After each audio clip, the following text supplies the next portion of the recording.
Rajahmundry rural Dhavaleswaram బాలుర కడియం బాలికల సాంఘిక సంఘ వసతి గృహాలను సందర్శించారు ఎమ్మెల్యే గోరంట్ల బుచ్చయ్య చౌదరి. విద్యార్థుల సౌకర్యాలను పరిశీలించారు. ప్రభుత్వం మంజూరు చేసిన మెటీరియల్ కిట్లను పంపిణీ చేశారు. విద్యా వైద్య రంగాలకు కూటమి ప్రభుత్వం ప్రాధాన్యం ఇస్తోందని బుచ్చయ్య చౌదరి తెలిపారు.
ఈ రోజు కార్యక్రమానికి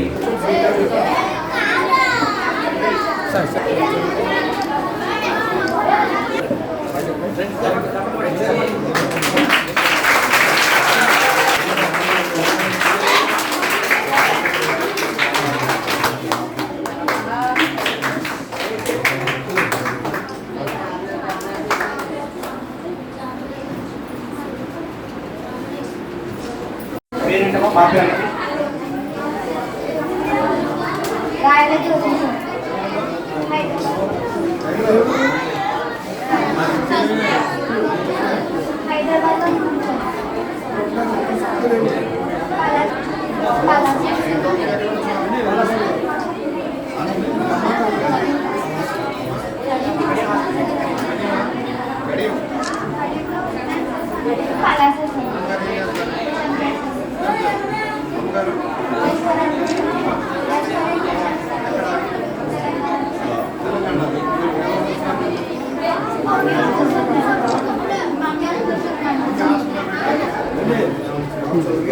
సాలుండికి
నెక్స్ట్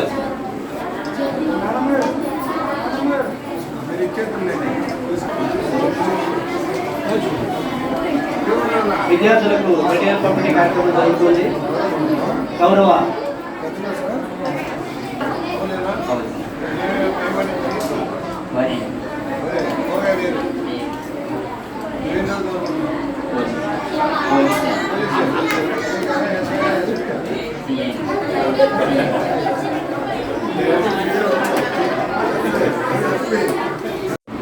చక్కటి వాతావరణం వచ్చింది. ఇంకా బాగు చేయాలి. పెయింట్స్ కానీ ఇది కూడా బడ్జెట్ వచ్చినప్పుడు ప్రతి పైసా జనరల్గా ఏమవుతుందంటే ప్రభుత్వ పని అంటే కాంట్రాక్టులు మసిపూసి మారాడిగా చేసిపోతారు. డబ్బు ఖర్చు అయింది, రిజల్ట్ రాదు. పనికి తగిన ఫలితం రావాలంటే మనం అధికారులు కానీ మనం కానీ తల్లిదండ్రులు కానీ బాధ్యత వేస్తే రిపేర్లు శుభ్రంగా అవుతాయి. కనుక అమ్మ బాగా చదువుకోండి. సైన్స్ టెక్నాలజీ అమ్మాయిలు బాగా చదువుతున్నారు, డాక్టర్లు అవుతున్నారు. మగపిల్లల కంటే ఆడపిల్లలు బాగా చదువుతున్నారు. ఆకాశంలోకి వెళ్తున్నారు, విమానాలు నడుపుతున్నారు, ఆటోలు నడుపుతున్నారు. ఏ స్థాయికి తగ్గ విధంగా అభివృద్ధి చెందుతూ ఉన్నారు. మీరు కూడా బాగా చదువుకోవాలి. బాగా ఆహారం కూడా నాణ్యంగా ఉండాలని కోరుతా ఉన్నాం. ఎక్కడో కూడా కాంప్రమైజ్ కావద్దాం ఆహారం విషయంలో. లోకేష్ గారు అయితే వెరీ పర్టికులర్. పిల్లలకు ఆహారం బాగుండాలి. చదువుని కొన్ని నోట్బుక్స్ ఇస్తూ ఉన్నారు. కంప్యూటర్ నోట్బుక్ బ్యాగ్స్, వర్కింగ్ షీట్లు కూడా ఇస్తూ ఉన్నారు. కోసం లోకేష్ గారు, చంద్రబాబు గారు, పవన్ కళ్యాణ్ గారు నిర్ణయించి ఒక అధునాతన విధానాలు ఎత్తున్నారు. మీకు వచ్చే యూనిఫారం గత ప్రభుత్వ హయాంలో ఇస్తే 2వ రోజు చీకిపోయాయి, 3వ రోజుకి చిరిగిపోయాయి. ఇవాళ అలా కాదు. మంచి నాణ్యమైన బట్ట స్వయంగా లోకేష్ గారు కూర్చొని సెలెక్ట్ చేసి మీకు ఇచ్చారంటే యూనిఫారం ఎలా ఉండాలో, ఎంత నాణ్యతగా ఉండాలో, రంగు ఎలవదు, మంచి నాణ్యమైన బట్ట ఇచ్చారు. ఇవాళ వస్తువులు ఇస్తూ ఉన్నారు. గతానికి ఇప్పటికి భిన్నంగా ఎలాంటి కాస్మెటిక్స్ వస్తున్నాయి చూడండి. మీ మెనూ కూడా పెంచారు. మెనూ కూడా సక్రమంగా ఇవ్వాలని డేటా తీసుకుంటున్నారు. అవసరమైతే పిల్లల డేటా కూడా చంద్రబాబు గారు తీసుకుంటున్నారు. పిల్లల డేటా తీసుకుని ఏ హాస్టల్లో ఎంతమంది ఉంటున్నారు, ఎంతమంది వస్తున్నారు, ఎంతమంది రావడం లేదు, అక్కడ బాగుందా లేదా, ఆహారం బాగుందా లేదా, సౌకర్యాలు బాగున్నాయా లేదా అడిగి మరీ న్యాయం చేసేదానికి. ఎందుకంటే ఒకప్పుడు మా చిన్నప్పుడు స్కూల్స్ లేవు, నడిచి వెళ్ళాలి, బురదలో నడిచి వెళ్ళాలి. మీకు అన్ని సౌకర్యాలు, కంప్యూటర్లు ఇస్తున్నారు, సెల్ ఫోన్లు ఇస్తున్నారు, అన్నీ కూడా అందుబాటులోకి వస్తూ ఉన్నాయి. విజ్ఞానం అందుబాటులోకి వస్తుంది. ప్రపంచమే మన చేతిలో ఉంటుంది. ఇక్కడ కూర్చొని ప్రపంచంలో ఏం జరుగుతుందో సైన్స్ టెక్నాలజీ అన్నీ నేర్చుకోవచ్చు. అనవసరమైన టీవీ ప్రోగ్రాం కంటే కూడా మంచి సైన్స్ విజ్ఞానాన్ని మనం నేర్చుకోవచ్చు. 4లో అంటే మీరు చాలా చిన్నపిల్లలు. ఇప్పుడైతే 84-85లో నేను ప్లానింగ్ బోర్డులో ఉన్నా. రామారావు గారు మేము హాస్టల్ చూడటానికి వెళ్ళాం. అప్పుడు ప్రైవేట్ హాస్టల్స్ కానీ గవర్నమెంట్ హాస్టల్స్ లేవు. ప్రైవేట్ హాస్టల్స్కి వెళ్తే పందులు కష్టంలో పెట్టారు. పందులో పక్క, పిల్లలకు పక్క. రామారావు గారు బాధపడి క్యాన్సిల్ చేసుకొని వెళ్ళిపోయిన తర్వాత విజయవాడ, హైదరాబాద్లో మీటింగ్ పెట్టి నిర్ణయం చేశారు. రెసిడెన్షియల్ స్కూల్స్ పెట్టాలి, పిల్లలకి మనం కూడా అన్ని సౌకర్యాలు ఇస్తే ఆనిముత్యాలు తయారవుతాయని నిర్ణయం చేసి రెసిడెన్షియల్ స్కూల్ కాన్సెప్ట్ మొదలుపెట్టింది. స్కూల్ ఇలా ఉండాలి, హాస్టల్ ఎలా ఉండాలి, టాయిలెట్స్ ఎలా ఉండాలి, కిచెన్ ఎలా ఉండాలి, డైనింగ్ ఎలా ఉండాలి, ప్లే గ్రౌండ్ ఉండాలి నిర్ణయం చేసి పెడితే అది వాళ్ళ దేశంలో రోల్ మోడల్ అయింది. ఇవాళ ఎస్సీలకి, ఎస్టీలకి, బీసీలకి, మైనార్టీలకి రెసిడెన్షియల్ స్కూల్స్ వల్ల వాళ్ళు ఆనిముత్యాలు తయారైపోతున్నారు. దీన్ని చూసే కేంద్రం కూడా నవోదయ పాఠశాల పెట్టాం. ప్లానింగ్ బోర్డు నా దగ్గరికి వచ్చి అడిగారు నవోదయ పాఠశాల పెట్టాలని. మోడల్ చెప్పినప్పుడు వాళ్ళు కూడా నవోదయ పాఠశాల పెట్టారు మన పెద్దాపురంలో ఉన్నదాంటి. అందువల్ల సమూలమైన మార్పు వచ్చింది. కొండ కోణంలో ఉన్న గిరిజన పిల్లలు కూడా అద్వితీయంగా రాణించి ఐఏఎస్, ఐపీఎస్, ఐఆర్ఎస్ అయ్యే స్టేజ్కి వెళ్ళిపోతూ ఉన్నారు. మీరు కూడా మంచి సౌకర్యాలు ఇస్తే బాగా చదువుకొని 2 ఏళ్ళు పెట్టి కొత్త సంవత్సరం ఈ సంవత్సరంలో వచ్చిన వాళ్ళు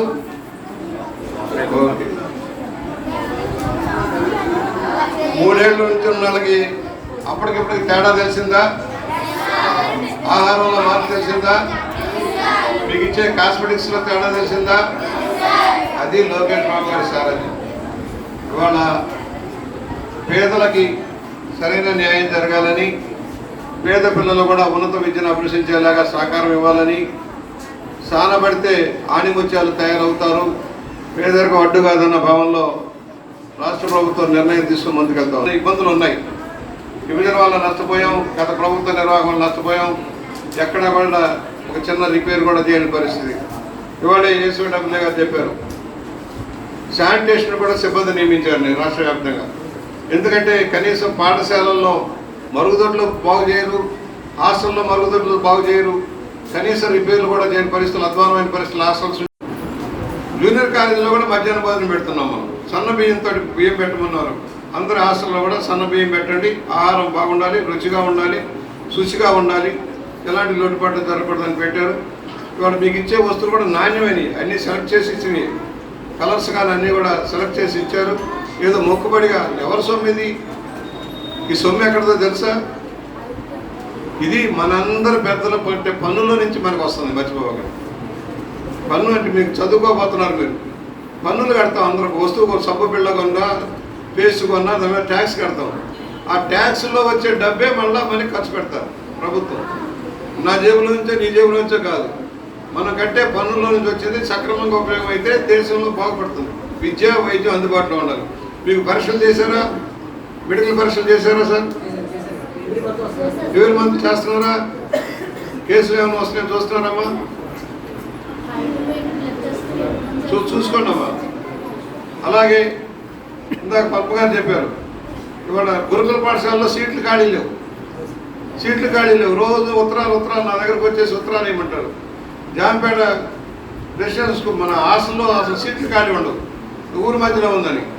చక్కటి వాతావరణం ఉంది మీకు ఇక్కడ. అన్నీ నేను లాస్ట్ టైం చూసినప్పుడు బాగలేదు.